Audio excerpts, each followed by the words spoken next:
चलिएगा दोस्तों, तो अब हम बात करेंगे तीसरे टॉपिक की या थर्ड। जो हमारा रिवोल्ट है वो है रिलेटेड टू मुंडा रिवोल्ट या मुंडा आंदोलन जो हम देखते हैं। ठीक है, तो 19वीं सेंचुरी में 19वीं शताब्दी में हम अगर जब मूवमेंट्स की बात करते हैं, आंदोलनों की बात करते हैं, तो ये जो आंदोलन हुए हैं, कई सारे मूवमेंट्स इस समय पर हुए, कई सारे आंदोलन इस समय पर हुए। इनके नेचर की अगर बात करें तो कई पीजेंट्री मूवमेंट थे, कई ट्राइबल मूवमेंट थे। ठीक है, तो इस तरह से यहाँ पे ये मूवमेंट यहाँ पे किए गए। अब देखिए यहाँ पे जो अगला मूवमेंट है दैट इज मुंडा मूवमेंट। और ये जो मुंडा मूवमेंट था ये झारखंड के एक व्यक्ति के द्वारा शुरू किया गया था जिनका नाम था बिरसा मुंडा। तो बिरसा मुंडा के द्वारा जो मूवमेंट चलाया गया उस मूवमेंट को ही हम बोलते हैं मुंडा मूवमेंट। और ये जो बिरसा है ये एक ट्राइब थी, ये जनजाति थी। ये लोग मुख्य रूप से देखा जाए तो ये लोग झारखंड वाले जो रीजन है, जो जंगल वाले क्षेत्र हैं, जो फॉरेस्टी रीजन है, फॉरेस्टी जो एरिया है, उन एरियाज में निवास करने वाली ट्राइब थी, जनजाति थी। ठीक है, आज भी उन जंगलों में निवास करते हैं ये इस ट्राइब के लोग। तो ये मूवमेंट शुरू किया था किसने? बिरसा मुंडा ने। ठीक है, तो पहला नाम तो जो आ जाता है वो ये आ जाता है बिरसा मुंडा। ठीक है, कई सारे ट्राइबल मूवमेंट भी हुए हैं, कई सारे जनजातीय आंदोलन भी हुए हैं 19वीं सेंचुरी के लगभग, 19वीं शताब्दी के लगभग। जैसे कोल मूवमेंट किया गया था, संथाल मूवमेंट किया गया था। ठीक है, कोल मूवमेंट, संथाल मूवमेंट, इस तरह के कुछ जो मूवमेंट थे वो रिलेटेड टू ट्राइबल मूवमेंट। ठीक है, या वो ट्राइबल मूवमेंट से संबंधित होते हैं, ट्राइबल मूवमेंट कहलाते हैं। अब ये जो मुंडा मूवमेंट है इसे भी हम एक ट्राइबल मूवमेंट के रूप में कंसीडर कर सकते हैं, जनजातीय आंदोलन के रूप में कंसीडर कर सकते हैं। ठीक है, तो ये मूवमेंट किसने शुरू किया? बिरसा मुंडा ने शुरू किया। ठीक है, अब हम थोड़ा सा ये समझते हैं कि आखिर क्या प्रॉब्लम थी, क्या इशू थी ट्राइबल लोगों को, या जो पहाड़ी या जंगलों में रहने वाले जो लोग थे उन्हें क्या प्रॉब्लम्स थी, क्या इशूज थे। ठीक है, तो सबसे पहली चीज ये आती है कि ड्यूरिंग द ब्रिटिश रूल जो लॉस वगैरह थे, जो कानून वगैरह थे, उनमें कई सारे चेंजेस किए जाते हैं। जैसे 1882 में फॉरेस्ट एक्ट या जंगल अधिनियम आता है। ठीक है, वन अधिनियम आता है। तो इस तरह के कई सारे एक्ट आते हैं, कई सारे ऐसे अधिनियम आते हैं जिससे फॉरेस्ट में रहने वाले लोगों के ऊपर कुछ ना कुछ परेशानियां आती है। ठीक है, फॉरेस्ट को भी ऑक्यूपाई करने की पॉलिसी होती है गवर्नमेंट की, वहां के भी रिसोर्सेस को शोषण करने की उनकी तैयारी होती है। तो इस तरह के कुछ चेंजेस किए जाते हैं, इस तरह के कुछ लॉस आते हैं। ठीक है, तो यहाँ पे हम बात करें कुछ ऐसे लॉ आते हैं, कुछ ऐसे कानून आते हैं। ठीक है, जिससे कि फॉरेस्ट में रहने वाले लोगों को परेशानी होती है, जंगलों में रहने वाले लोगों को या जनजातीय लोगों को प्रॉब्लम होती है। और ये एक कारण बनता है, ये एक रीजन बनता है रिवेल का, ये एक कारण बनता है किसका? रिवोल्ट का।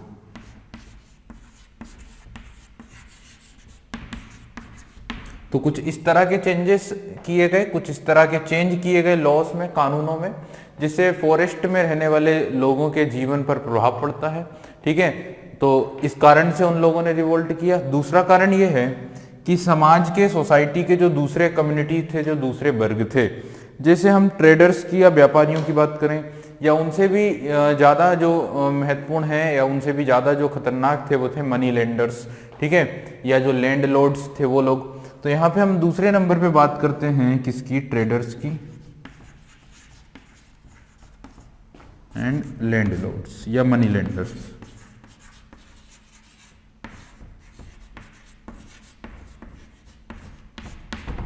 मनी लेंडर्स एंड ट्रेडर्स, ये जो लोग थे इनके द्वारा फॉरेस्ट में रहने वाले ट्राइबल एरियाज के लोगों को काफी ज्यादा एक्सप्लॉइट किया जा रहा था, उनका काफी ज्यादा शोषण किया जा रहा था, उनका काफी ज्यादा अत्याचार किया जा रहा था।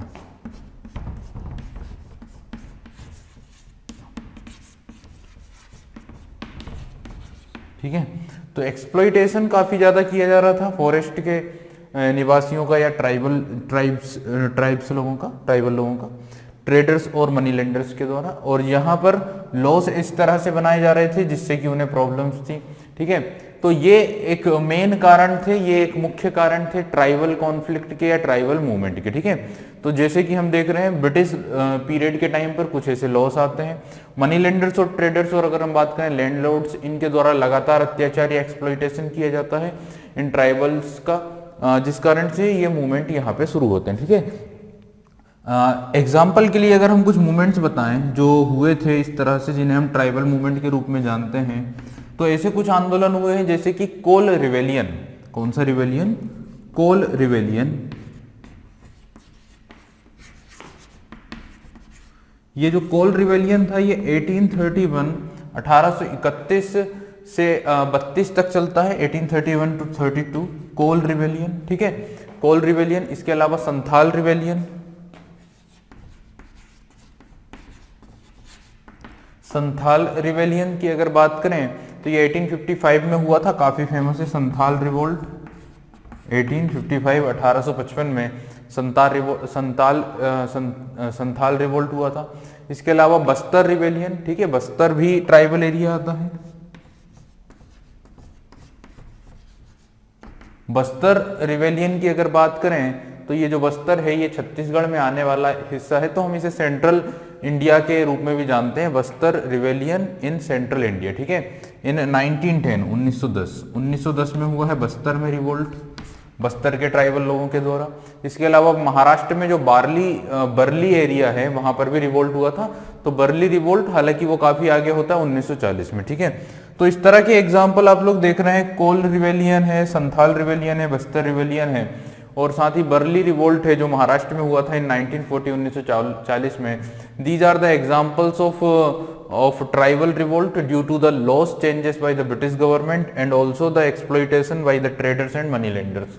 तो ये कुछ कारण थे जिन कारणों से जिससे कि ट्राइबल एरियाज में रहने वाली जनजाति के लोगों के द्वारा आंदोलन या विद्रोह किए गए। ठीक है, अच्छा, एक इम्पैक्ट ये भी था, एक प्रभाव ये भी था कि इनका जो बेसिक लाइफ थी, इनका जो ट्रेडिशनल या परंपरागत जो जीवन था, रहन सहन था, जिस तरह जंगलों पर ये पूरी तरह से आश्रित थे, उन्हीं पर पूरी तरह से बेस्ड थे, पूरा का पूरा इनका जो जीवन था वो जंगलों पर आधारित था, उस पर इम्पैक्ट पड़ रहा है, उस पर प्रभाव पड़ रहा है, और इनके जो ट्रेडिशनल जो रिचुअल्स हैं उनको समाप्त करने की, उनको खत्म करने की कोशिश की जा रही है। ठीक है, तो ये सारी चीजें थी, सारी चीजें अगर कुल मिलाकर बात की जाए, ये सारी बातें हैं, ये सारे फैक्ट हैं जिनके कारण यहाँ पर ट्राइबल मूवमेंट हमें इंडिया में देखने को मिलते हैं। ठीक है, अब हम पर्टिकुलरली बात कर रहे हैं मुंडा मूवमेंट की या बिरसा मुंडा मूवमेंट की। ठीक है,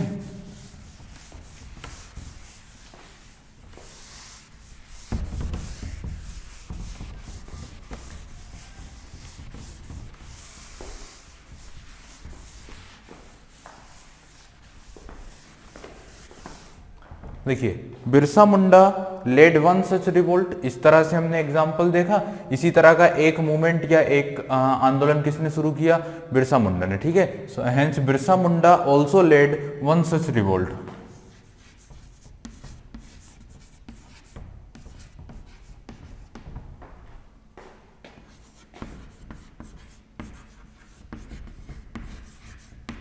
that revolt is known as the Munda revolt. ठीक है, सबसे पहले बात कर लें हम बिरसा मुंडा की, तो बिरसा मुंडा का जन्म जो था वो 1875 1875 में हुआ था। ठीक है, तो इनका जन्म ही कब हुआ था?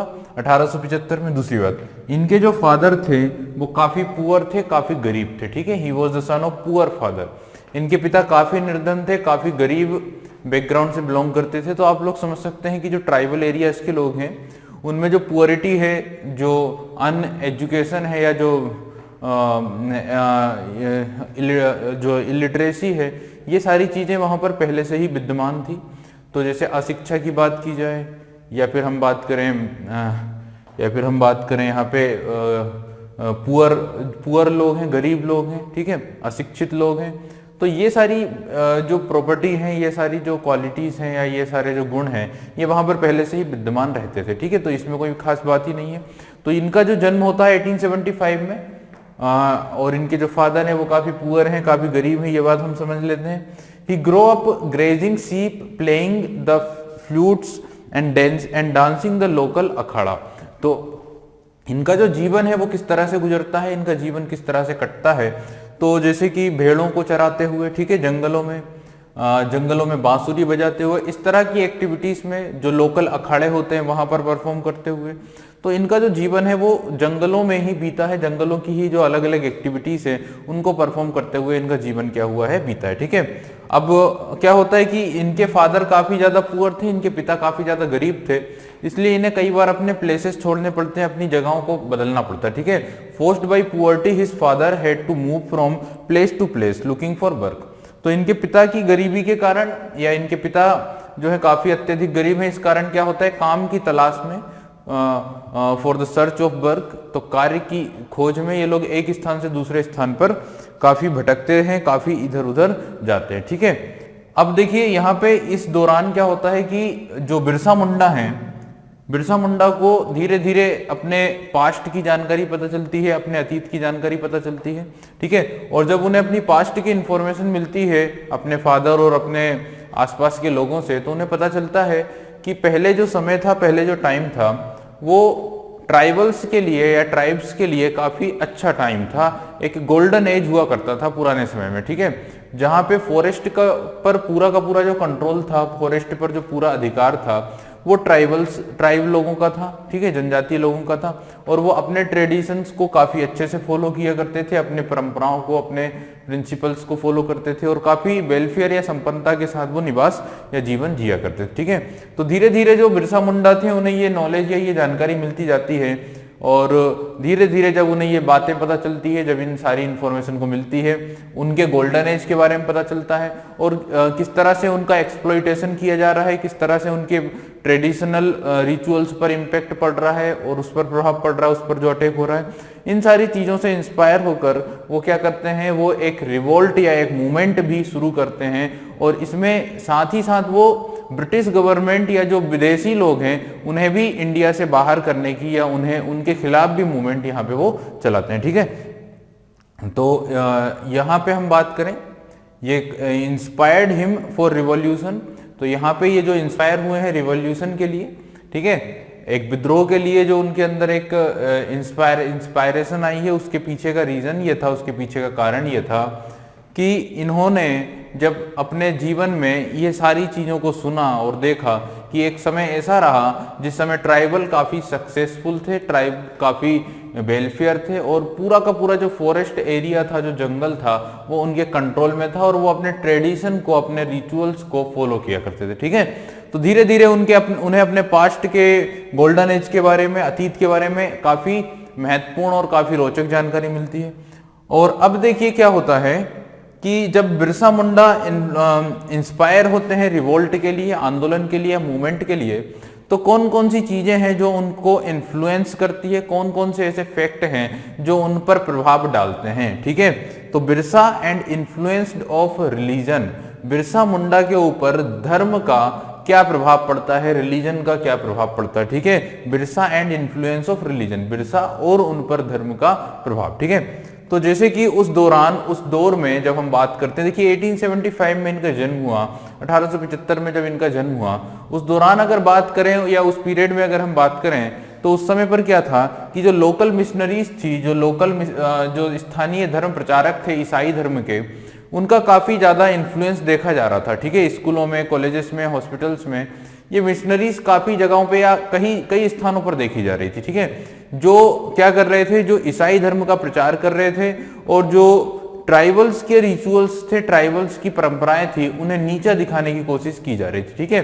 तो ये जो मिशनरीज थे, ये लगातार स्कूल, कॉलेजेस और हॉस्पिटल से अलग अलग स्थानों पर जाकर ईसाई धर्म का प्रचार करते थे। और यहाँ पे फॉरेस्ट में भी वो जो ट्राइबल एरियाज के लोग हैं, जो ट्राइबल्स हैं, उन्हें भी काफी ज्यादा इनकरेज किया जा रहा है ईसाई रिलीजन के लिए, ईसाई धर्म के लिए, और उनके अपने परंपराओं को से उन्हें वंचित या उन्हें दूर करने की कोशिश की जा रही, ठीक है।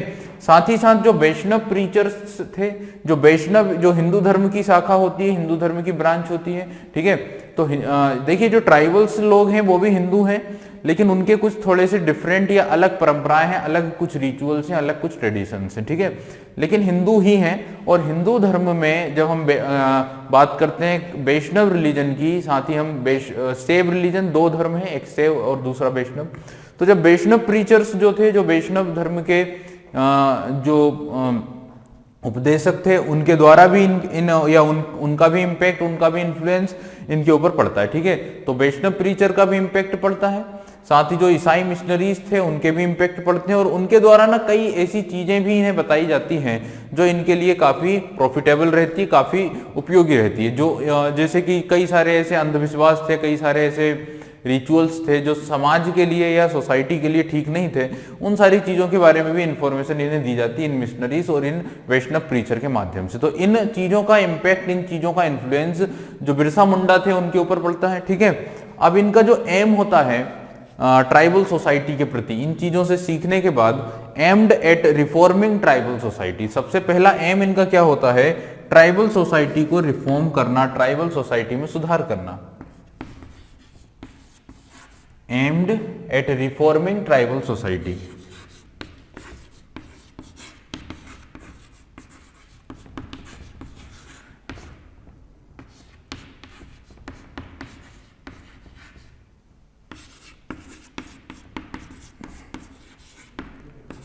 ठीक है, तो ट्राइबल सोसाइटी या जनजातीय समाज को सुधारना, उनमें कुछ रिफॉर्म्स करना, ये एक मुख्य एम या एक मुख्य टारगेट बन गया है किसका, बिरसा मुंडा का। और इन्होंने क्या किया, इन्होंने अपने साथियों को या अपने लोगों को ये रिक्वेस्ट की, उनसे ये अर्जिंग की कि उन्हें जो उनकी जो आदत है ड्रिंकिंग लिकर की, उसे क्या करना होगा, उसे गिव अप करना होगा, उसे छोड़ना होगा। ठीक है, he urged the Mundas to give up drinking liquor. इन्होंने मुंडा कम्युनिटी के या मुंडा ट्राइबल के जो लोग थे उनसे ये रिक्वेस्ट की कि they have to give up the having of drinking liquor. ठीक है, लिकर मीन्स जो शराब है, जो शराब का ये सेवन किया करते थे, उसे क्या करना होगा, उस प्रैक्टिस को छोड़ना होगा। ठीक है, सबसे पहला काम ये किया। दूसरा, क्लीन द विलेज, अपने विलेज को, अपने गांव को, अपने रेसिडेंशियल एरिया को क्या करना होगा, क्लीन करना होगा, साफ सुथरा करना होगा। ठीक है, तीसरा, stop believing the birth craft and sorcery. ठीक है, तो यहाँ पे एक तीसरी चीज जो इन्होंने सीखी है रिलीजियस प्रीचर्स से या मिशनरीज से, कि जो काला जादू है, जो अंधविश्वास है, ठीक है, इन चीजों से भी आपको क्या करना होगा, दूर होना होगा, इन चीजों को भी बिलीव नहीं करना होगा। ठीक है, so stop believing in witchcraft and sorcery, या हम बोल सकते हैं ब्लैक मैजिक वगैरह, काला जादू, और इन सारी चीजों से भी क्या करना है, दूरी बनाए रखना है, इनमें भी विश्वास नहीं रखना है। तो इस तरह से इन्होंने जो ट्राइबल सोसाइटी थी, जो जनजातीय समाज था, उसमें थोड़े से रिफॉर्म्स करने की कोशिश की, उसमें थोड़े से सुधार करने की कोशिश की। ठीक है, Birsa also turned against missionaries and Hindu landlords. तो धीरे धीरे जब अपने इस मूवमेंट में, अपने इस आंदोलन में, अपने इस लर्निंग के मूवमेंट में, लर्निंग के दौर में जब ये आगे बढ़ते हैं, तो धीरे धीरे ये जो हिंदू लैंडलॉर्ड्स थे, जो हिंदू मनी लेंडर्स थे, ठीक है, इनके खिलाफ जाते हैं। और दूसरा जो आते हैं आपके कौन, ईसाई मिशनरीज, ठीक है, क्रिश्चियन मिशनरीज, इनके भी खिलाफ ये चले जाते हैं। क्यों ऐसा क्यों होता है, तो उसके पीछे का रीजन आप लोग समझें कि ये जो हिंदू लैंडलॉर्ड्स थे, जो भारत के या हिंदू धर्म के ही जो जमींदार थे, इन जमींदारों के द्वारा सभी को पता है कि काफी ज्यादा एक्सप्लॉइटेशन किया जाता था। जंगल में रहने वाले लोग हों या किसान हों, उनके ऊपर अत्याचार या उनके ऊपर अत्यधिक टैक्स लगाना, उनके ऊपर अत्यधिक कर लगाने की जो पॉलिसी थी, वो इन जमींदारों की थी। ऑब्वियसली जो जमींदार थे ब्रिटिशर्स के काफी सपोर्टर थे, उनके काफी हितैषी थे। तो ऑब्वियसली कि इनका काम है टैक्स को कलेक्ट करना, टैक्स वसूल करना, और ये ज्यादा से ज्यादा टैक्स लगाते थे आम जनता पर। और इन्होंने, इन जमींदारों के द्वारा ट्राइबल्स का काफी एक्सप्लॉइटेशन किया जाता था। जैसे या मनी लेंडर्स हो गए हैं, या जो ट्राइबल लैंडलॉर्ड्स हो गए हैं, ठीक है, इन लोगों का काफी अत्याचार होता था। दूसरी चीज अगर बात की जाए यहाँ पे ईसाई मिशनरीज की, तो ईसाई मिशनरीज ने कुछ अच्छे काम भी किए, कुछ ऐसे काम भी किए हैं। जैसे कि ईसाई मिशनरीज ने धीरे धीरे क्या करना शुरू किया, इन ट्राइबल लोगों को ईसाई बनाने की कोशिश करने लगे। ठीक है, they want to convert in Christianity. तो ये लोग चाहते थे कि ये जो ट्राइबल्स लोग हैं, ये पूरी तरह से क्या बन जाए, ईसाई बन जाए, और अपने जो ट्रेडिशनल प्रिंसिपल्स हैं, अपने जो बेसिक प्रिंसिपल्स हैं, इनको छोड़कर ये पूरी तरह से ईसाई धर्म की परंपराओं को, ईसाई रिलीजन को एक्सेप्ट कर लें। ठीक है, जब ये चीजें पता चलती है बिरसा मुंडा को, तो बिरसा मुंडा इन लोगों के भी क्या हो जाते हैं, अगेंस्ट हो जाते हैं। और जो हिंदू लैंडलॉर्ड्स थे और हिंदू मनी लेंडर्स थे, उनसे तो पहले से ही क्या थे, दुखी थे या परेशान थे। तो इन सारी बातों के कारण ये इनसे भी अब विरोध में हो गए। इन 1895 के दौर की अगर बात करें, Birsa urged his followers to recover their their glorious past. अब देखिए 1895 के लगभग, इन 1895 1895 के लगभग इन्होंने क्या किया है, अपने समर्थकों को इकट्ठा करना शुरू किया, अपने फॉलोअर्स को एक साथ लाना शुरू किया, उन्हें यूनिफाइड करना शुरू किया। और अब ये चाहते हैं कि जो हमारा अतीत था, जो हमारा ग्लोरियस अतीत था, जो ग्लोरियस पास्ट था, उसे हमें रिकवर करना, उसे हमें वापस से क्या करना है, प्राप्त करना है, ठीक है। जिसे हम गोल्डन, जिसे ये लोग गोल्डन एज या सतयुग के रूप में जानते हैं, या सतयुग कहा करते हैं, जहां पर फॉरेस्ट में रहने वाले ट्राइबल लोगों को काफी ज्यादा अधिकार थे, काफी ज्यादा राइट्स थे और काफी वेलफेयर लाइफ वो लोग व्यतीत करते थे, ठीक है। तो इन 1895 1895 में Birsa Munda urged his followers to recover their glorious past. तो इन्होंने अपने साथियों से, अपने समर्थकों से, अपने फॉलोअर्स से ये कहा है कि हमें अब क्या करना है, हमें अपना पास्ट जो था, जो ग्लोरियस पास्ट था, उसे वापस से प्राप्त करना है, ठीक है, उसे वापस से रिकवर करना है। अब इसके लिए इन्होंने मूवमेंट शुरू किया, इसके लिए इन्होंने आंदोलन शुरू किया, और इसी मूवमेंट में ये ब्रिटिशर्स के भी खिलाफ जाते हैं, ब्रिटिशर्स के भी अगेंस्ट में जाते हैं, ठीक है। मनी लेंडर्स और ये सब तो हिंदू रूलर्स हैं, लेकिन ब्रिटिशर्स के खिलाफ भी ये जाते हैं, क्योंकि ब्रिटिशर्स कुछ इस तरह के लॉज बनाते हैं, कुछ इस तरह के कानून बनाते हैं, जिससे कि फॉरेस्ट के जो इनके राइट्स थे, फॉरेस्ट के जो इनके ट्रेडिशन थे, उस पर इंपैक्ट पड़ता है, ठीक है। तो ब्रिटिशर्स इनके खिलाफ क्यों होते हैं, या ब्रिटिश या अंग्रेजों से इनको क्या दुश्मनी होती है, तो आप सभी को पता है कि इसके पीछे का बेसिक कारण यह था कि ब्रिटिशर्स ने कुछ ऐसे फॉरेस्ट एक्ट बनाए थे, या एक्ट बनाए गए थे रिलेटेड टू फॉरेस्ट, जिससे कि फॉरेस्ट में निवास करने वाले इन ट्राइबल्स की लाइफ पर काफी ज्यादा इंपैक्ट यहाँ पे देखा जा रहा था, काफी ज्यादा प्रभाव यहाँ पे देखा जा रहा था। और यही कारण बनता है कि बिरसा मुंडा यहाँ पे ब्रिटिशर्स या अंग्रेजों के भी क्या होते हैं, खिलाफ होते हैं, ठीक है।